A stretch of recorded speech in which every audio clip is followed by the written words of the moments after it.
Good morning, everybody. Welcome back to another exciting episode of the Jaded Mechanic Podcast. We're still here at ASTA 2025 in beautiful Raleigh, North Carolina.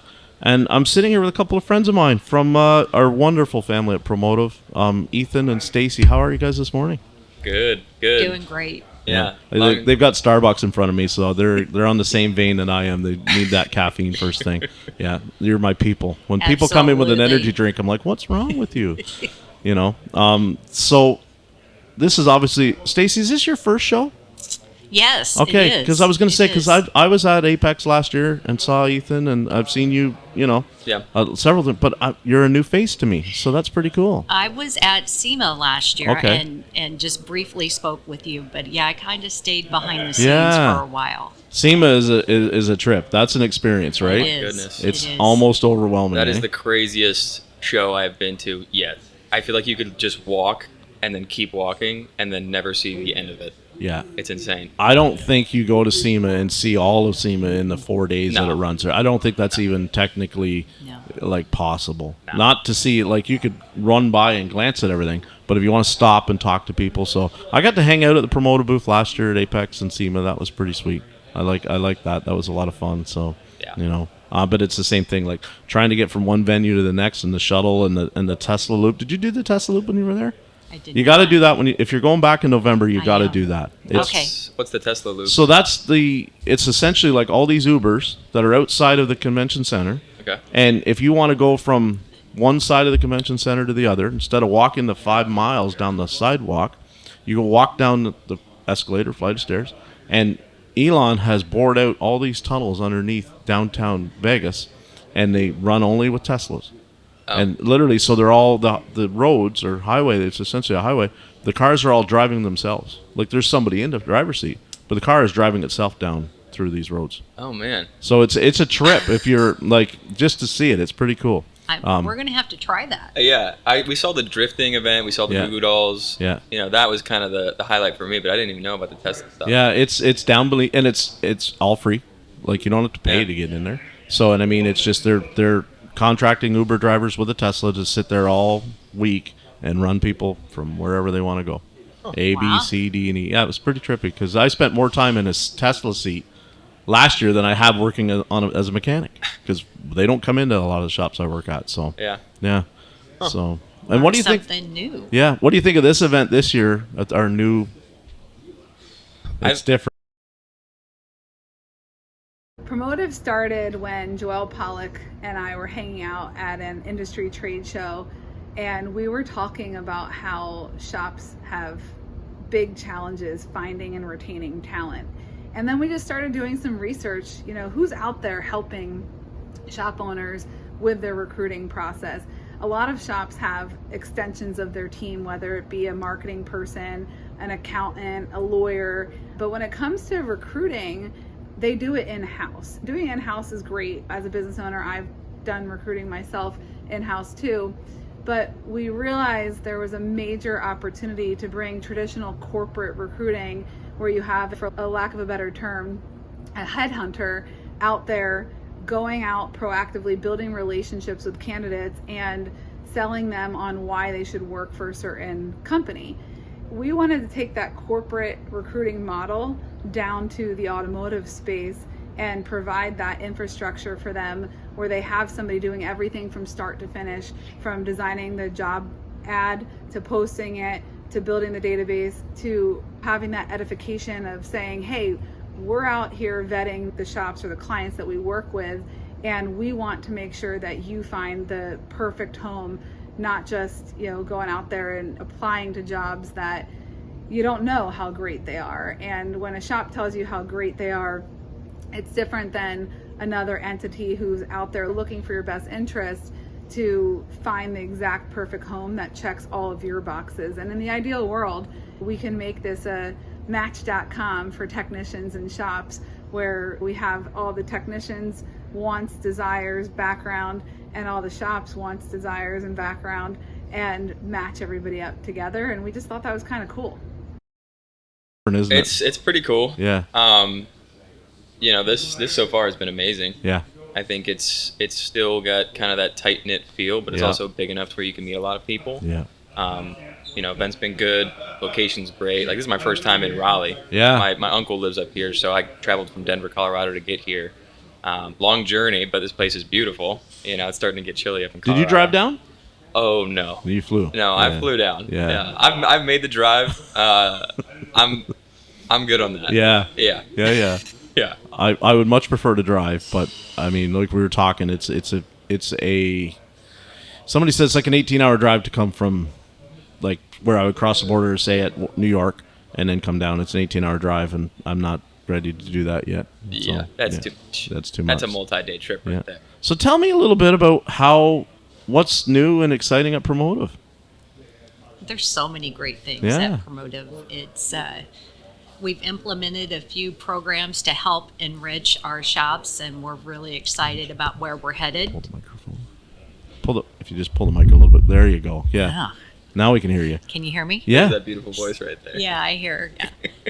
So we've implemented Paige. Okay. And Paige is our virtual recruiter, and she is pre-screening up to 50 candidates a week. And the crazy thing is, we have candidates talking to her for 10 minutes. The average is anywhere from 9 to 11 minutes that they're Right. talking, and they're like, yes, ma'am, no, ma'am. And it's a virtual, but the great thing about it, it's 24/7 now. So we Okay. don't miss Right. that candidate, that fantastic candidate that Yeah. wants to come and find a new beginning. That's awesome. AI is an amazing thing. It really is. Yeah. And it's going to get crazier. I think like the big benefit of using this is obviously we're not missing anybody, but yeah. our recruiters can pick up where the AI left off. Yep. And they can fill in the gap. So it's speeding them up. It's making us more efficient. Yeah. It just kind of helps out all around. So Yeah. it's exciting. And I'm assuming the response to Paige has all been pretty positive so far. It has. Yeah. It has. We find that maybe they apply at 3 a.m. Mm-hmm. They get a text of, contact Paige, and she rolls right into it. So it's at their convenience that we're able to get a pre-screen in. So There's- super excited. There's lots of mechanics, I hate to say that, at 3 a.m. that are awake thinking about, making a change. It's crazy, right? But that's sometimes what happens. It's just the way it is. So, yeah. Very cool. Yeah, Very we don't cool. want to lose them. We don't want them to No. think that we can't help them out. Yeah. Yeah. Promotive I think is such a powerful tool because of what you guys do. You know what I mean? Like it's especially for the technicians. Like I'm starting to see a lot more techs that in order to find the workplace that they want to be, they're moving farther away. It's not just like you can throw it. It isn't like the 60s where you could go around the corner and get another job at another shop and they're all pretty much the same. TechMetric is the all-in-one software solution for auto shops. It can do just about anything. How can I build trust with customers? TechMetric can do that. How can I do an inspection faster? TechMetric can do that. How can I make this as painless as possible? TechMetric can do that. How can I run my shop from anywhere? TechMetric can do that. Can I just pay for my repair from my phone? TechMetric can do that. How can I be a better man? You could try putting your crap away, Dennis. Sometimes you just need to put your crap away. But for shop productivity, increased revenue, and a better customer experience, TechMetric can do that. As the landscape is getting wider in terms of varying levels of what you want to do in this industry or the technology you want to be exposed to, some people are moving states, away. And that's a big commitment and a big change. And I think it's pretty cool that something exists now that if you want to, I want to find a job in North Carolina. The old ways is you kind of had to get to know somebody on Facebook, and then maybe the interest was there that you would think about trying a working interview or whatever, come down. Now, Promotive is like, if you're willing to move, we can help you out, Yeah. Yeah, that's powerful. We just had a gentleman relocate from, I believe, the West Coast to North Dakota. Wow. Yeah, I've had him relocate across the country from Alabama to Reno. It's crazy to me, the amount of people that are willing. And what I find is if their kids have just graduated and they're ready to spread their wings and go to the place they've always wanted to work at, and we find them a great job, and the benefits that some of these shops offer are second to none. So, these shops are aggressive and they want quality techs, and they're willing to take care of them. Yeah. Yeah. And those are the shops we want to represent. Yeah. And I think that's, and there's no, there always are people that think you're going to fit. It's just like a relationship. You go on a couple dates, and then all of a sudden you realize, like, I can't see myself spending, years with you. So I move on to the next thing. And unfortunately, sometimes jobs are like that. I can tell you I've moved around a lot in the last 3 years, and it's a personality thing more than anything else. It's just like we don't click on where you see me and I see myself going, right? And that's totally fine.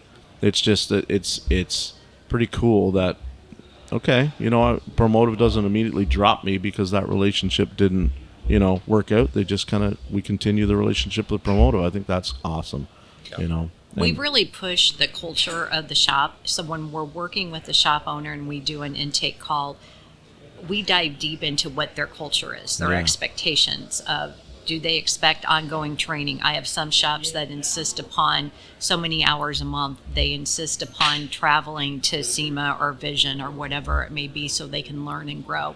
And there's people out there that don't want to do that, and that's okay.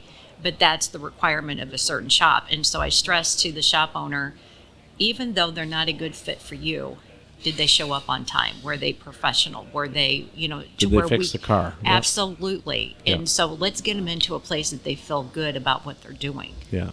And because I think it's important for you guys to stay neutral. Yes. You know what I mean? Like, a lot of the time, if you're talking to shop owner after shop owner after shop owner, and I hear it all the time. Like, in my channels, the shop owners are like, "There's no good techs out there," and I talk to a lot of technicians who are like, "I can't find a shop that is worth rolling my toolbox into." So I mean, it's on both sides, right? It's not a situation of like we're trying to pit each other, in a battle royal. It's a situation of, it's like, what do you need me to bring to you? Cool, okay, I need you to bring competency. I need you to bring reliability. I don't want you to be missing a day of work every week because you're sick with something. All of those kind of things. And in turn, if I'm going to work for you, and you're going to task me with relatively new cars to fix and stuff, I need training. And and at the training, if you want to send me, 5 hours after work to train, I want some pay for that, because otherwise I could be with my family. This is what a lot of technicians tell me is, why don't you train? I want to spend time with my family. Okay, cool. Totally get that. So it's part of them. If you're going to send them to training, pay them for the training. Let them have that 5 hours towards some holiday pay, that kind of thing. Time off, like all that stuff. We have to be more flexible in this industry now, because it's becoming flexible what it takes to do this business. So we as people need to be flexible. I need to be better, more rounded on as of my skill set. And in turn, you have to be a little more understanding that, like, we're willing to meet you halfway, but you have to, the way that you used to expect everything, you're just going to do it. They're not interested in that anymore. You know what I mean?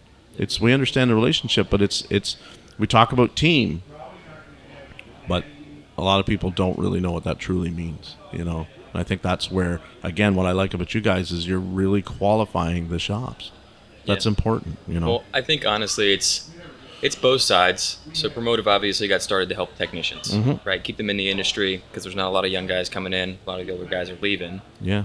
But it's also on the shop side. So a lot of people come to me because I'm the only one that basically signs them on. I take them through our process. Right. And so I lay out the expectations, everything in between. And a lot of them don't know what to offer at all.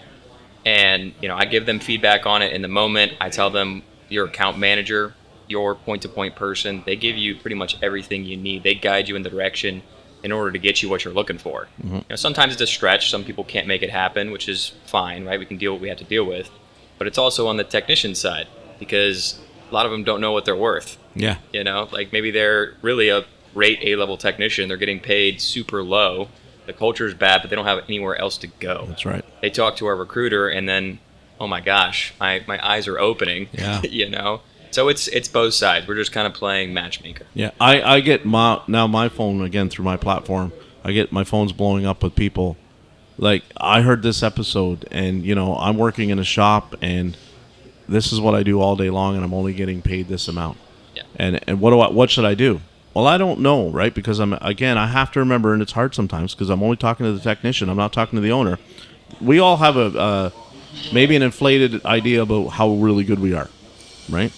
And that's fair. That's human nature. You don't want to beat yourself up and go, I always need to do better. But, when I talk to them, it's like I kind of only know the local market, And if they say they can do these kind of jobs and are only getting paid, I go, well, you're underpaid for the market that I know of, but I don't know where else their market's like, right? And so it's blowing up all the time, and I'm like, what do I do? I realize right now, for every 5 technicians that are leaving the industry, there's only 1 coming in. Right now, every day, 5 leave, 1 comes in. So you're in a super high demand. So if you're not happy, don't just sit there and dwell on it. Reach out to somebody, Promotive, and say, hey, what can you help me? And they'll show you, like, there's other shops in your area. Wow, I didn't even know that shop was there. I remember, like, I tell the story. I remember seeing an ad, somebody contacted me, and I'm like, I didn't know shops in that area paid that well. Why? Because they don't always talk like, you know, it was one of the highest paying people around. I didn't know that. And if you were to look at the facility, you would never assume that either. Yeah. That's the other ripple to this. Yeah. And you know, from technicians, we're very visually oriented. So if it looks like you don't have high pay, we're not probably even going to bother. Appearance is if it looks like a junkyard, you're not going to work there. Simple. I have a shop that actually offers the technicians and their family home doctor visits. Yeah. I mean, talk about thinking outside of the box. Yep. And I have shops that have side-by-sides, 4-wheelers, to where the guys can take it for the weekend and go have fun. I mean, they do stuff together. And I've had technicians leave those shops because they didn't think they deserved to be in that good of an environment. Yeah. That blows me away. Yeah. We're still a very, how do I say it? It's almost like you went through trauma. Yes. And then you get into a situation, you're like, when's the ball going to drop? Yes. I can't believe that these shops exist, you know. And they're out there. They're unicorns right now. And on both sides. There's same as I had talked to shop owners that are like, I hired this young person, and it is amazing how good they are. Or it's amazing how dedicated they are, how reliable, what I can task them with, and I don't even have to hold their hand through it. They're just amazed. Yeah, because we have to step back sometimes and go, when we're in these groups and we're in these conversations, we're talking to 1% of the people. There are a lot of people don't even necessarily know the group is out there. So there's all kinds of people that are not the norm or the stereotype that we're not even reaching because they just are living their life, right? There's definitely the next Brian Pollock and all that, those amazing techs that I know, Brandon Steckler and keep working. There's the next ones are already in shop somewhere, and it's just how are we going to find them? Well, you have to make them aware of what you have to offer. And I think sometimes shop owners, for a long time, it was just like, well, I put an ad up. There's so much more to marketing yourself than just putting an ad up. You know, like you said, go back to like side-by-sides that you want to take home for a weekend. Here's a side-by-side. Stuff like that. Like, I'm at the point where it's like, if somebody was to say to me, we have 2 shop dogs in the shop, but like, I might work there for $1 less just because I get to pet 2 dogs all day long. Like, it's nice. You know, you work at a shop that has 3 running around, and all of a sudden you go to one that doesn't. It's like, I really miss the dogs. You know, it's just little things like that. Like, how are you about, lunch every Friday? Oh, I would love that. We ask those questions. Yeah. I mean, I dive in and say, do you have lunch and learns? Do you bring vendors in to say, hey, if you do this one thing when you're doing brakes and calipers and everything, just to help, just one little thing to give them confidence. I didn't know that. Yeah. And you brought up the pets, shops with cats, dogs. Yeah. Stacy has an interesting story from the other day. I'd love to hear that. So I went into a shop. The shop is amazing. They believe in training. The staff, you can feel the positive energy. You walk in, they had no idea who I was, beyond friendly. So the shop owner was taking me upstairs to his training room, and there was this cat, malnourished, laying on the steps. He had no idea where it came from. I'm now the proud owner of Beamer. Very cool. Right on. Yeah.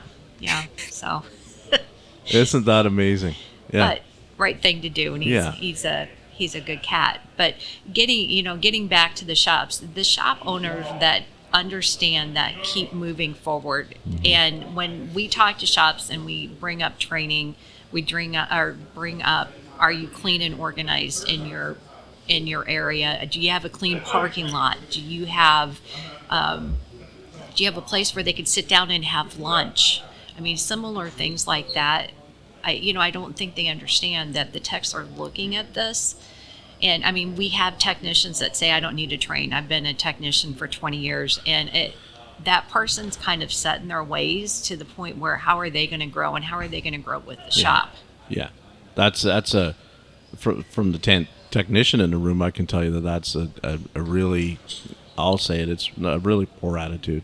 Yeah. I mean, there are people out there that can learn it as they go, and they don't necessarily need to invest all these hours in training to get the job done.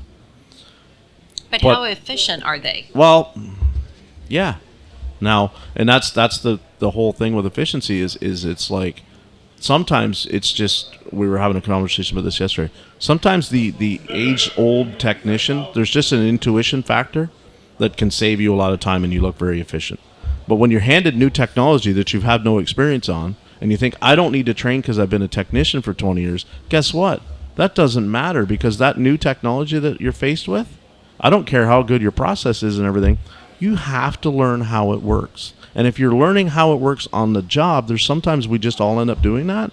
But if you could have had the opportunity to learn how it was going to work before one lands in your bay, that's only to your advantage and your employers. So that's a caveat for shops that don't want to train their people in technical training. Come on, wake up. And as your technician, when somebody offers you training, take the damn training, because it's only to your benefit. I look back in my career, and it's like the only thing I ever took from some of these jobs was what I learned while I was on the job, or what the training that I got, because it made me better for the next employer. I advocate for people having to move around, but think about it that way. Otherwise, you get stuck in that rut where, I've been a technician for 20 years. You might be the same technician that you were 10 years ago. You're just older and slower from a skill set and an understanding and a knowledge set. Is that what we want? No, we don't. People that are hiring us don't want that. I don't want to bring them that. Yeah, training's valuable. Yeah. Really well, valuable. I mean, whether you do it now or you do it later, everything's going to be evolving. You know, technology is going to get crazy, man. Wait till we have flying cars. Well, it's yeah. You know, you're going to have to do training at some point. Otherwise, you're not going to be able to work on anything. If in 1985, when I was 10 years old, and somebody told me there was going to be a car that would drive itself by 2025, I'd have said, you're crazy. Yeah. And yet, how many do we see now? All the time. Yeah. It's go to like Silicon Valley. Yeah. I mean, probably every 5 cars there's a Tesla. Yeah. Right? It's insane. They're everywhere, and they're going to be gaining popularity as time goes on. It's just going to happen. And 40 years was not overnight, but 40 years still feels like a blink when I think about, like, at 85, there's cars that can drive themselves. No, I'm not. I'm 10 years old. I'm smart enough to know that's never going to happen. And yet now when I'm in the industry, I go, that's perfectly viable. Yes. It's already happened. You know what I mean? It's cool. So, yeah, you cannot be the same tech you were 10 years ago and still think you demand the same value. Yeah. You can't. So, you want big money, bring big training, bring big ability, and it'll take care of itself. What is some of the things that when techs approach you and say, this is what I'm really looking for, it's not just about pay, is it, Ethan? No, definitely not. Pay it's eye candy on all the job boards. You scroll down, you see the numbers, okay, X, all right, this one's in my range, right? They're looking for a lot more. Yeah. It's culture, it's cleanliness, especially with benefits. PTO is a big one. Yeah. Right. I think a lot of shops they don't know that they have to compete with the dealerships, right? Especially if you're looking for a technician, maybe they're not happy where they're at. The culture's changed, the ownership has changed, whatever it is. Those are the people that are good technicians, right? They've been working, they're up to date on all the skills. They're not going to leave a dealership to go have 1 week of PTO after a year of being there. Yeah. They've got 3 weeks built up. They've got a family at home. They've got vacations planned. Yep. They're just not going to do it. Yep. So like the health and medical and stuff like that, that's great to have, right? It's fantastic. Some of the times I'm speaking to shop owners, a lot of their technicians will have, they'll be on their wife's plan or something like that. So it doesn't really make sense for them. Yeah. The PTO though, that's directly for the technician. And so that's a big one. Pay is obviously big. What other ones are there, Stacy? What are the big ones? So the training, it goes without saying, but then I have shops that do 4-day work weeks. Yes. And they will rotate it. Their shop will be open Monday through Friday, so they'll flex it to where the guys can do 4-day work weeks. That is huge, huge out there. Some shops close at noon on Friday to where they can start a weekend early. We have owners that will take their teams to different events, that sort of thing. But I think flexibility, I ask the question when I'm talking to shops, if you've got a tech that's kid is traveling baseball, I mean, there's just times you don't want them to miss that. Yeah. And they're pretty adamant about that. They're willing to work with them as long as the tech gives back what they're giving them. Yeah, 100%. Like I had a great conversation, with Josh Barnell. And it was because Josh and I, from Limitless Leadership, we talked about how, like, a lot of technicians leave and pay isn't the number one thing they're looking for. And, of course, my comment thread blows up. It's certainly always about pay. No, man. I work for less money now than I did a year ago, and I'm in a happier place. Why? Because somebody is not, like, push, and I'm not watching the wheels fall off the wagon every day. You know what I mean? It's a little bit smaller operation. And it's like I stay in my lane and I let people do things. It doesn't like more and more is being put on me because they're not putting it where it should go. And that for me is a culture thing. And it's not that I wish any ill to them. It's just like you're not a good fit everywhere. And it's not about the money. I am, when you're young, yes, right? You want to get that nest egg started. You want to buy a house and have kids and all that kind of stuff. I'm 50. Like, I've already learned how to survive on what I have. I'm looking after my future. I don't need to $1 difference in pay. Yeah. An hour doesn't matter. Does not matter. Yeah.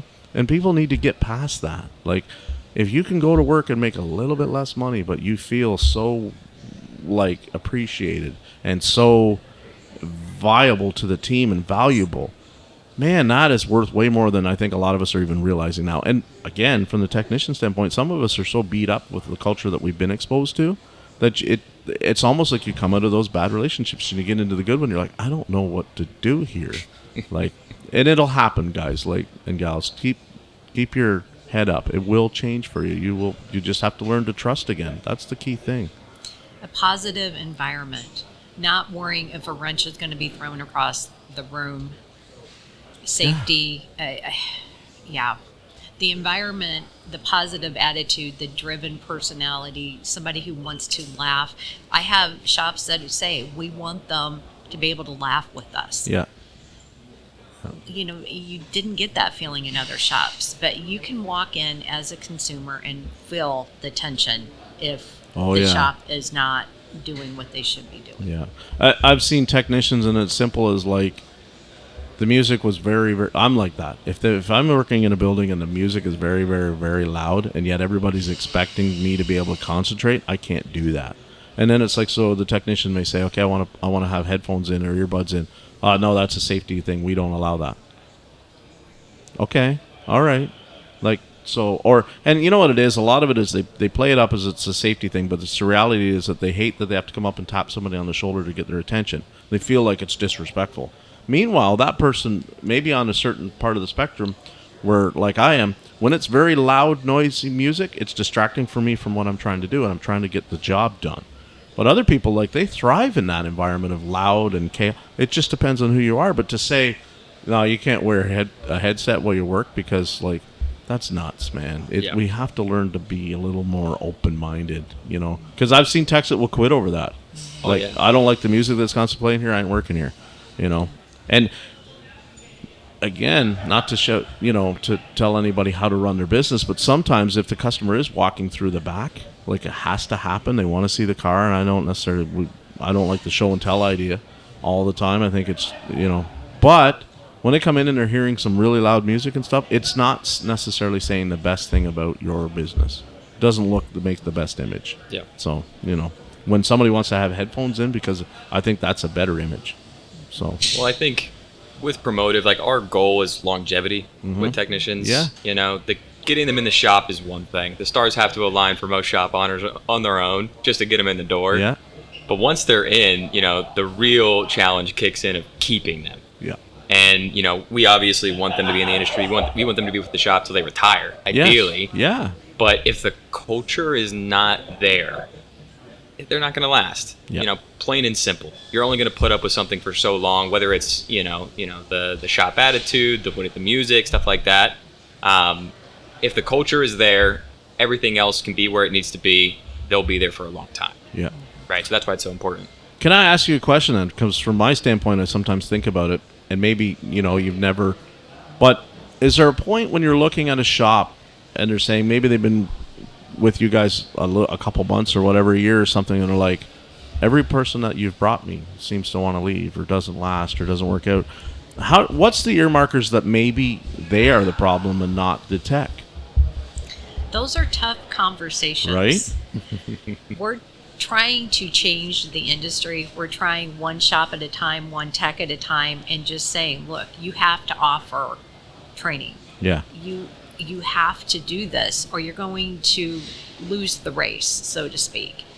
I do have shops that are that way where constantly sending technician, they don't like them for whatever reason, or they get hired and they leave within a few months, and it's not the pay. It is truly, you get them on board with the pay.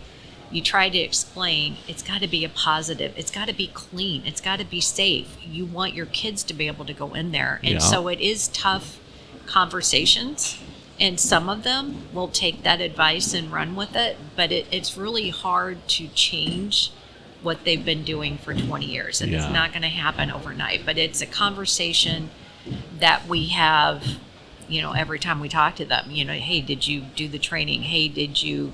And we're partners with them, but we also need to have a safe environment for our technicians. Yeah. And there is a lot. That's just, I don't even think about that or touch on it enough, because it's just it for me is like at my point in my career, there's no question about it. Like if it's just somebody says go over there and do that, and I go, no, I'm not climbing above 10 feet without being tied off. You can call me a sissy all you want or whatever. I'm not a person that loves heights, so I'm not going to get on a ladder and go up 18 feet in the air to change a light bulb fixture. Yeah. You get me a harness and strap me in, and somebody sits there and holds a ladder. Yes, I'll do it. But just like I need that done real quick.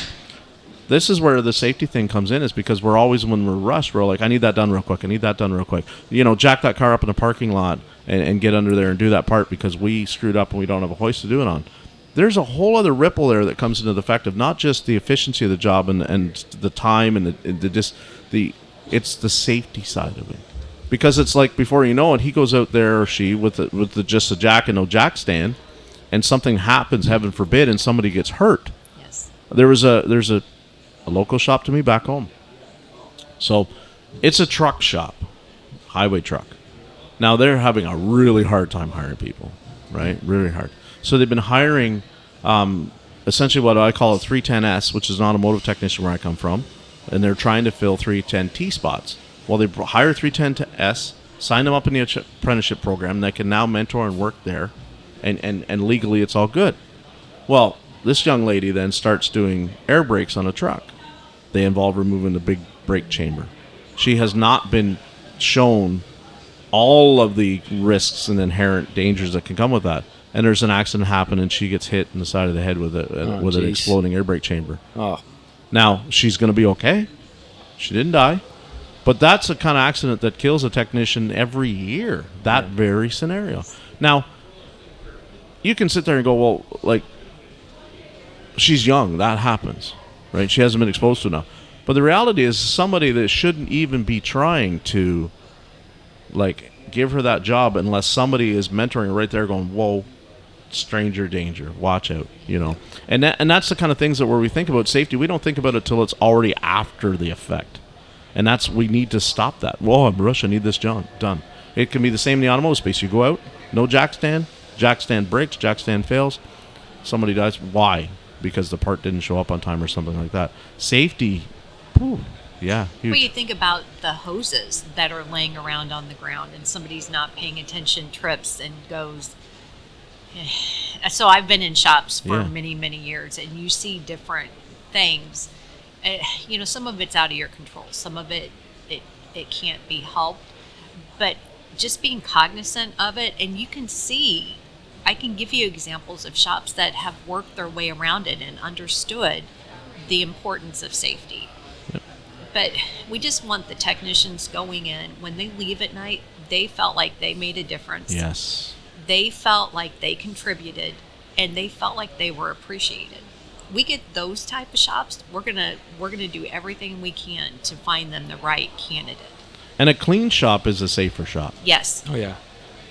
100%. Like I can remember if I worked next to a baymate and our hoist was there and they were not rolling their airline up that it was done. It was laying between the two hoists. And I'm walking over their airline. It wasn't long before I would take their airline off and throw it in the trash can. And say, you need to roll, because I have to walk here too, and if you can't be bothered, it's just little things like that. You go, you're being a jerk. I'm not being a jerk. Like, I don't need to trip and fall in that, because it's going to be at some point, I'm going to be looking over my shoulder talking to one person as I'm trying to get somewhere else, and you didn't roll it up, and I'm going to step on it and trip. And then what happened? So it's the little things, right? Like, it really is. What, how do I say that?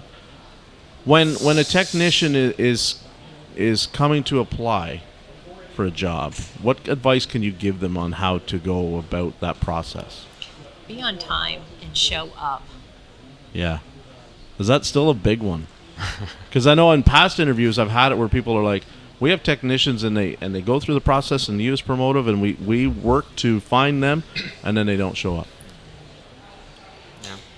We've had it to where the recruiters have been talking to the candidate, driving to the interview, and then a half an hour later, I get a call from the shop saying Joe never showed up. Where'd you go, Joe? Yeah, what happened? Right. What happened, Joe? Part of me thinks they just get nervous about the interview. I mean, I've really changed my thought process on why people ghost. I think there's several key factors in it, but it's so disheartening because the shop owner clears their schedule to be able to talk to them, or the shop foreman, or whoever it may be. Yeah. Especially if they're an A-level tech, they're super excited. They feel like, okay, this could be the guy or gal that's going to fit that need that I've had open for a while. And when they don't show, I don't understand. Yeah. Just like they don't understand. And so we try to get a hold of them afterwards, and a lot of times they'll give us a reason why they didn't show, but I think deep down they're just afraid to make a change. It goes back to that, trauma Yes. that trauma thing, right? Like, and for me, like, I'm not different, but I'm confident enough that, like, if I'm one out of where I am, there's no way I'm missing the appointment. Yeah. Like, and I'll challenge my listeners that maybe have ghosted. Like, don't do that, A, because you look like a schmuck. It's unprofessional. But B, like, you're just, if you needed to go back maybe later, maybe in 6 months' time, you really need to go, and they're still running an ad 6 months later, they're going to remember that you didn't bother to show up. Oh, yeah. And even if they give you a second chance, there's no second chance to make a first impression. Right? They're immediately going to wonder for a long time, how reliable really are you? Yeah. Well, I speak to a lot of shop owners, and I ask them, like, do you have a list of people that you've talked with in the past, whether it's through Indeed, do you have a bench being built, stuff like that? Yeah. A lot of them say, I have a list of people I would never want working in my shop. Right. Which I totally understand, right? Yeah. But that's the thing that sticks, is the one that don't show up, they have a bad experience. In reality, maybe that did happen. Maybe one of those technicians didn't show up for an interview for something crazy. Maybe they're a good tech. Yeah. Good person, just had a bad day. And so I think using a company like Promotive, we keep up with them. We check in, we keep tabs. Things change over 2 years. A C tech could become an A tech. Yeah. Same thing. So, I mean, that's kind of where we come in, is we can help the shops. We utilize what they're doing on Indeed. We use their bench. We take them through our process, and then there's a little bit of a benefit there. So yeah. I know it's funny in my realm, because I'm in a smaller little area, so we all talk, right? We all talk to the tool trucks. And you'll move, and the tool truck driver will tell you who filled your spot from where you were. Yeah. And you're like, and I mean, we all get to know each other from a reputation, but it's like, you think, oh, that's good for them that they managed to get that person because like that's a win. Or you just shake your head and go, that's not going to work. I just know. Because you know then exactly, like, if you've left that place, you know what they told them, and you know that person, that technician, they're like, they're not going to fit there.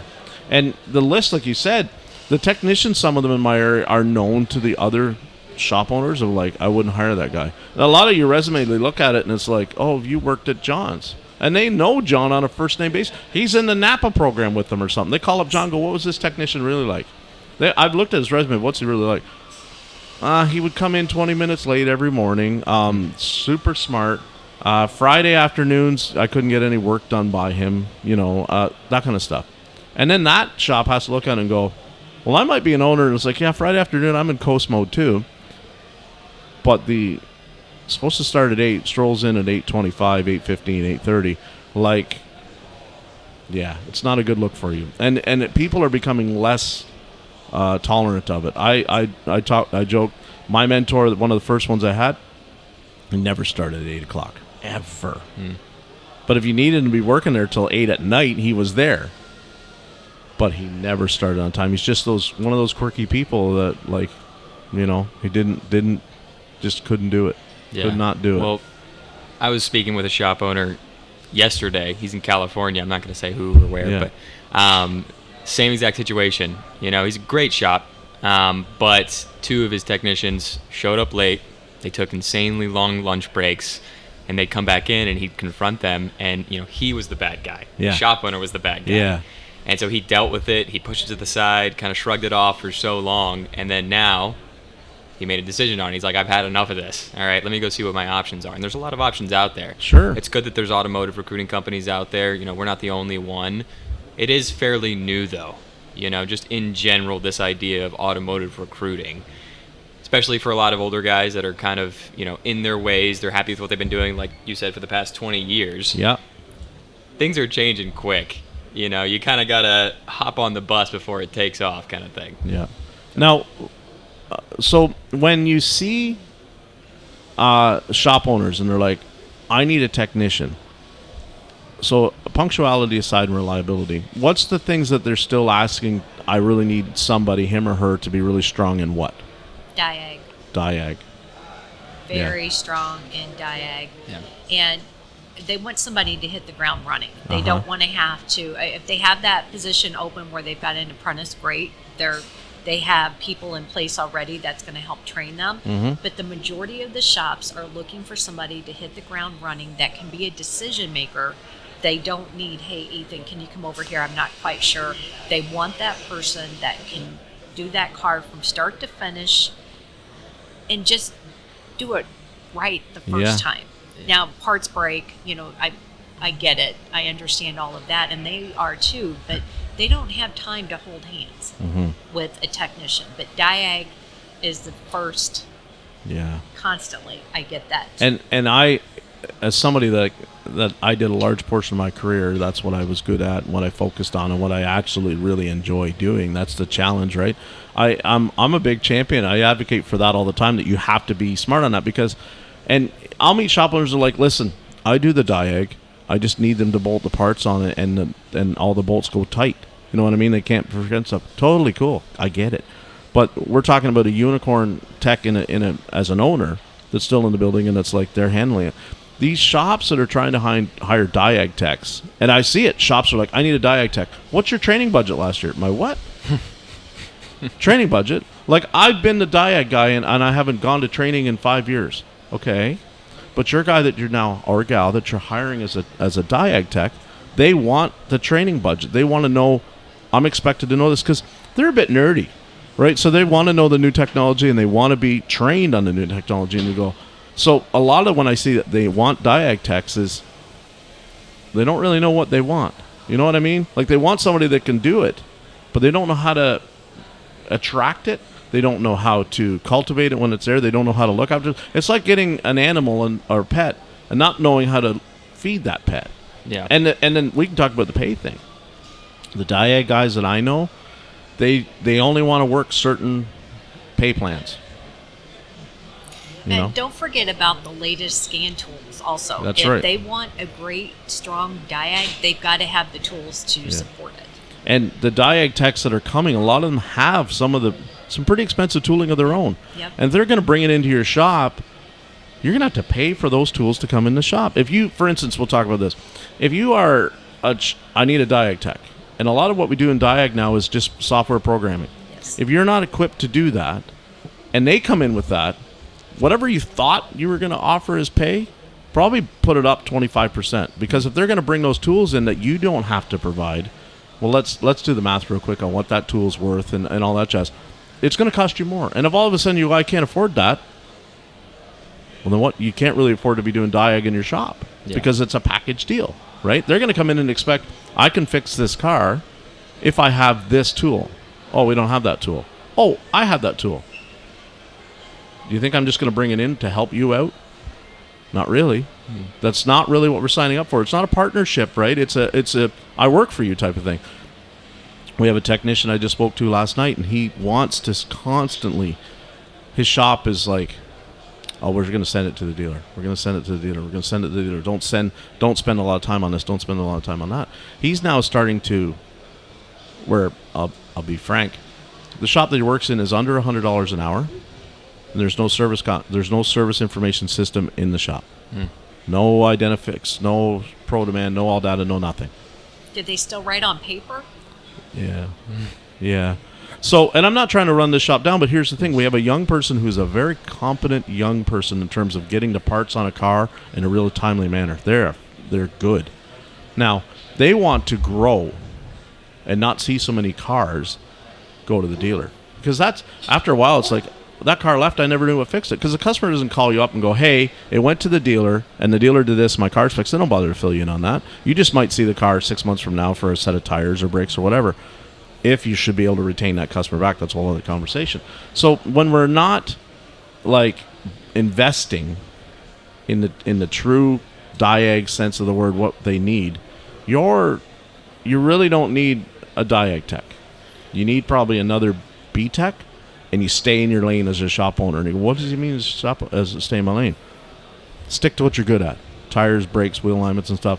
Don't get into the diag thing. Because the diag guy or gal is a different kind of animal and will bring a different skill set. And the way we pay them, the way we treat them, is going to be slightly different. So people that are listening, I want a diag tech. I know you do. Everybody wants one. Everyone. But when I go and interview for one and I go, they go, you want to get paid how much? That. Not flat rate? Nope. Well, are you that good? Yeah, I am. Okay. Or, that's not going to work for me. You have to be flexible, right? And it might mean bringing in a second-tiered labor rate, so that when I'm doing diag versus nuts and bolts kind of stuff, I have to charge more, frankly, because I'm paying that unicorn right there to get the job done.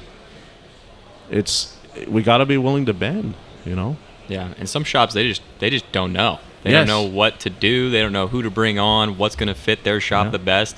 And so it takes time. Like, they'll come to me, I need a diag tech. It's 90% of my conversations. Wow. Yeah, I mean, I didn't think it'd be that high. It's that high. It's that high. And sometimes they give it a couple weeks. They sit down, they think about it, they talk it over with their wife, they get back to me.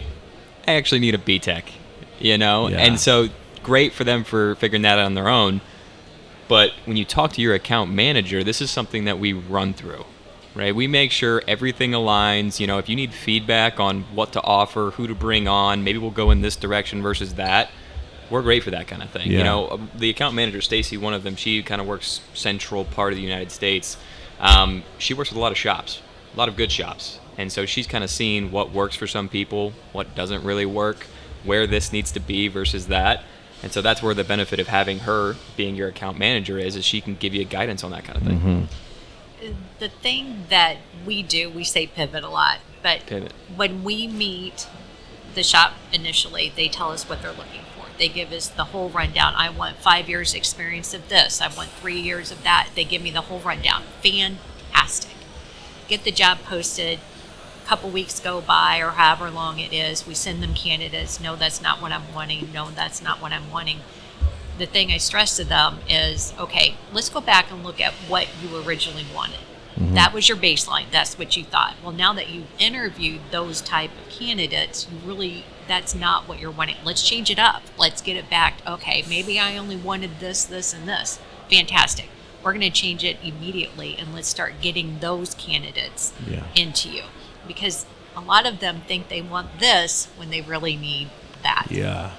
And that's the big conversation because I want to stay neutral between the techs and the shop owners. I want to be able to show both sides and perspective of what they really need. But a lot of that is even tough, too, because it's just like saying to that technician over there, I understand you struggle with this, but I need you to be better at it. Well, when the shop owner, it's like, I understand that you want to go here, but you can't go here yet because you just, like, you need people to go there. And when you bring those people on, they'll help you get there for sure. That's the tech's job, is to help a shop profit and flourish and grow. That's ultimately your job. Fix the car and help the shop owner hit their goals. But it's the flexibility side on the owner. The leadership role now falls in a place where you have to really then make the harder choices. And I think it's just the way it's going to be, right? I'm not saying shop owners can't go out in the bay and get the car fixed. I know they can. But if you need somebody that like has a skill set that you don't have, and you need them to go out into the bay and fix the car, they are going to cost money, and they're going to cost time, and it just takes time. There's nothing more frustrating. I talk to a lot of diag techs. I'm one.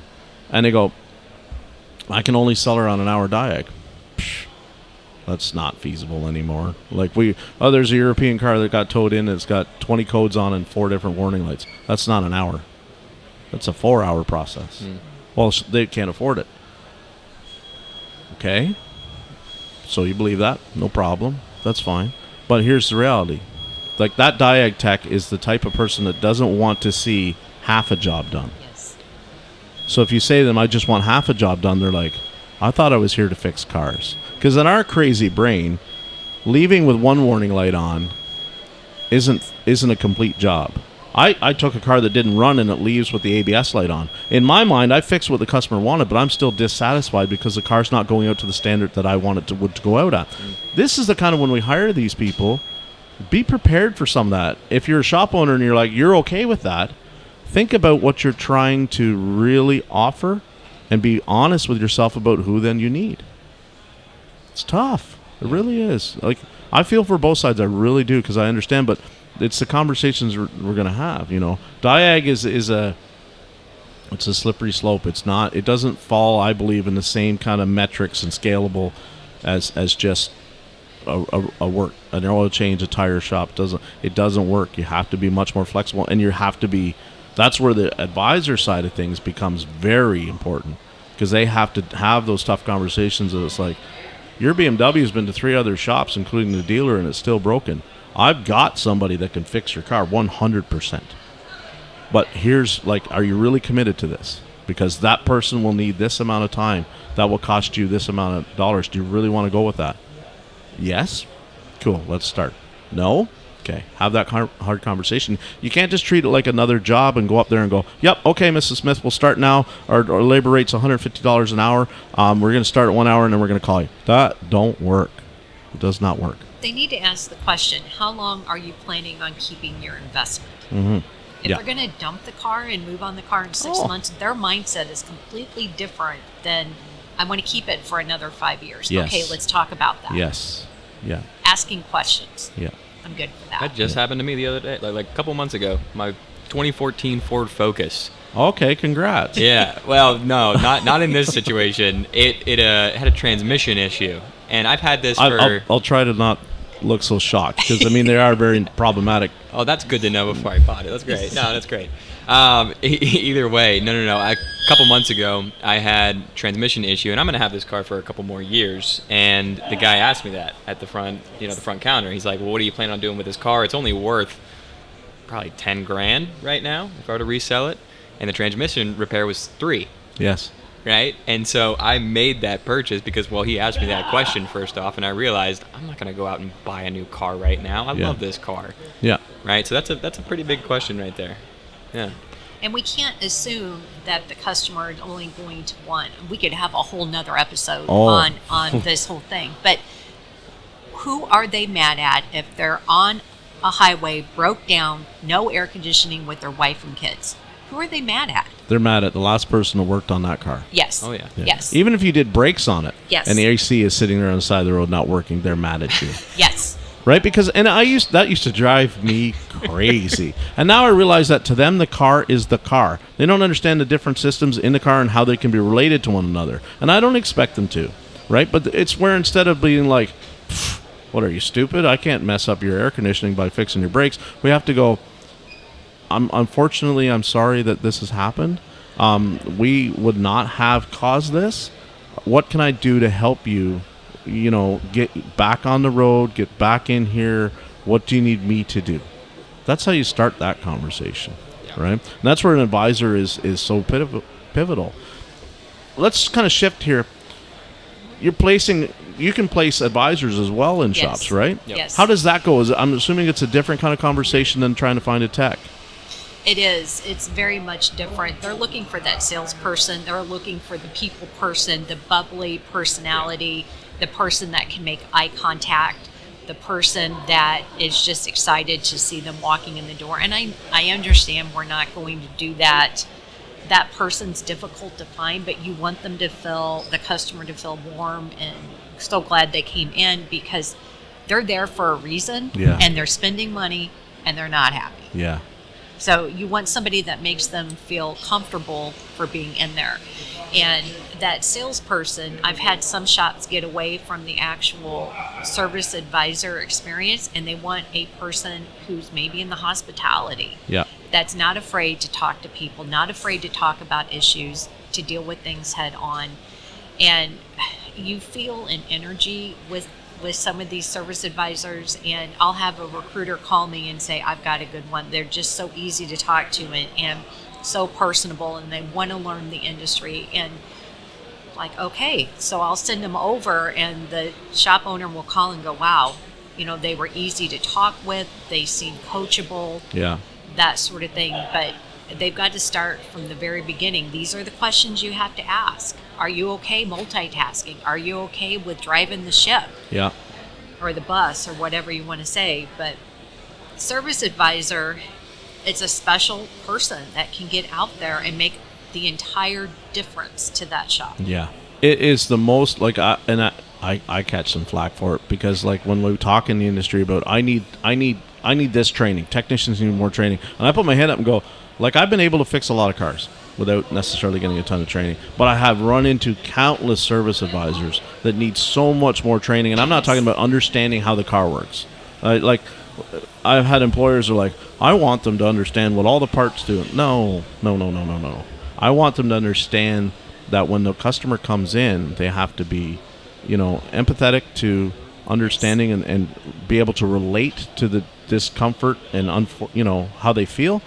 But I need them to not be to that level where they're emotionally discounting, trying to give money back, trying to make the price as low as possible because that's what they think the customer, that's what they need. That may seem like to you when you're talking to them that must be the solution, but it's not. No. We need to give them the best repair that we can give them. Price then doesn't even fall into the top 3 of what they're looking for.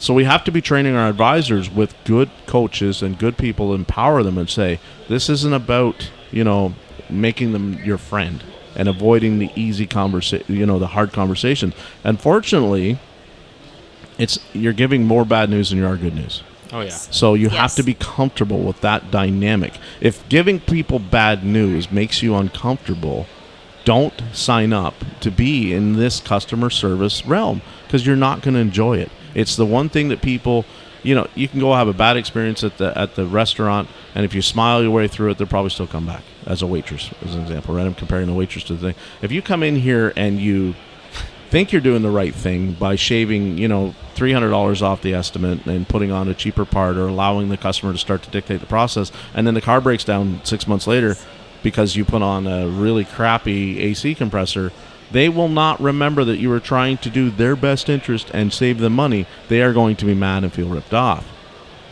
That's shop owner and service advisor, because a lot of the times that hat's worn by both, right? Shop owner is oftentimes running service. You got to get that out of your head that this is about trying to do it cheap. And I worked with some that, like, the advisor did not want to have hard conversations. Well, if you put your technician in the backward, they're expected to, like, make, chicken salad out of chicken shit, because the parts that you want to put on are, you're asking for a divide to develop between your technician and your advisor. Nobody then gets along because I want to do it at this level. You want to do it at this level too, but you can't do it at this level because your sympathy carries it. It gets in the way. Don't do it. I think they need to ask the questions again of, okay, we see today your brakes we've got to replace those. We know your AC is going to go out in the next couple months. Why don't we set up an appointment for you next month? And this is roughly what the cost is going to be. Prepare them. Give them options. Yeah. But you have to be honest and upfront of saying this is what's going to go wrong with your car. Yeah. Too many times I hear about service advisors, well, they only came in for this.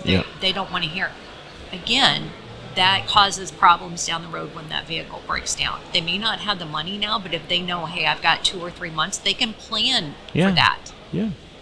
Give them, financing options or whatever it may be. Exactly. But at least inform them. If you inform them, they're the ones who have the right to make the decision. But don't make the decision for them.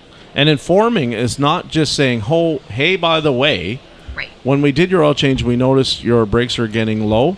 You're going to need to think about brakes in the next 3 months, because the customer's like in one ear and out the other. Because if it wasn't presented to me as like a number amount, I'm not thinking about it, because I'm just the last $200 extra that I had, I'm paying for this oil change right now today, and I go on with life.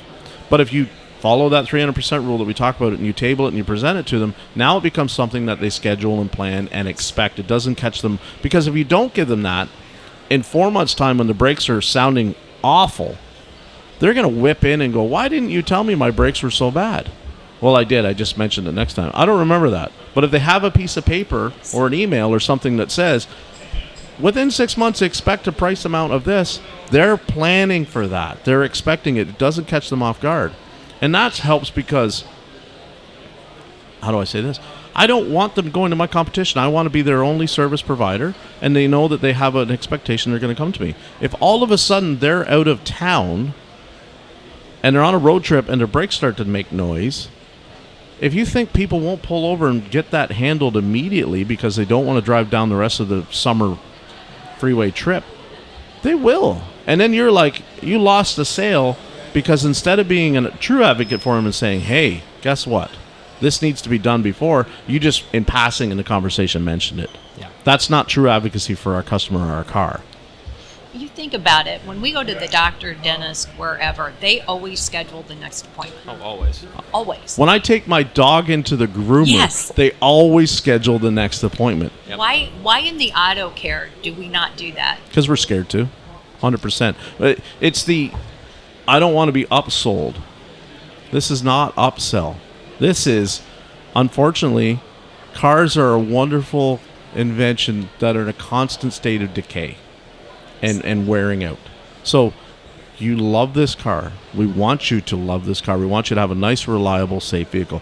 Unfortunately, that means that we can kind of look at it and go, this is the next foreseeable thing that is going to happen, right? The tires that are low now are going to be lower in 6 months, or the ball joint that's a little bit of play right now, in 6 months or a couple potholes later, there's going to be a lot more play. We need you to be aware that this is the thing that you need to be budgeting for. Everybody, and see, what's always been my rub is everybody goes, the customers don't have the money for it. Some don't, true. But there's a realm out there that shows that the customer, when it gets to be 3 years old, 5 years old or whatever, and they're just about done making payments on it, and we hit them with a repair bill that's all the stuff that needs to be done, they just go and get another car and make payments on it. We know in this an economic world, that's not smart. I'm not saying it's wrong for everybody. If you have the means, go for it. But when we all of a sudden tell ourselves and believe that for the last 5 years, they don't have the money, they don't have the money, they found money to replace the car. That could have been your money on the repair side. I don't want to see salesmen thrive. As crazy as that sounds where I work, right? Because I work. But I want to see service. I want to see technicians make money. I want to see shops make money. You don't do that unless you truly advocate for them and say, this is something to be expected. Don't just put gas in it and drive it. There's much more to that. oh, I don't want to be upsold. We're not upselling. Any closing thoughts, guys? Oh man, this has been great. This is my first podcast I've ever done. Really? Yeah. So I was kind of had no expectation, but I'm glad we did it. Like, it was a great conversation, and I actually learned a lot too. So one little advice that you can give to the people that are going to contact Promotive, what would it be? Oh man, a little bit of advice. Indeed is not the only thing out there. Okay, I think everybody agrees. Well, 99% of people agree it sucks. Yeah. It's hard to use. It sucks. Yeah. But really the big thing with Promotive is we're putting the best people in front of you, the shop owner, to make a decision. And on the technician side, we're just helping you out. Yeah. We're the helping hand. We'll get you to the spot you need to be to find that forever home. Stacy, same question. I just think we're so passionate about this industry, all of us. I hope when you talk to anybody from Promotive, you can feel our energy, our drive, our passion, because we just want to make a difference out there. We want to change technicians' lives for the better, and we want to free up the shop owner's time. Mm-hmm. It's just so important, and we're just grateful to be here. Yeah, 100%. I appreciate the heck out of Promotive. I don't always. Sometimes it's busy and chaotic to reach out and say hello to everybody once in a while, and I mean to do better with that. But I can't thank you enough for how important you guys are to what I'm trying to do, and I'm blessed to have you guys in my corner. It means so much to me. I don't just align myself with just anybody, right? I want to align myself with people that have the same kind of goals and mission is to make this industry better. And if you have any kind of questions or need help, reach out to Promotive, and they will help you as best as they can. Try and give you the next place to go in life.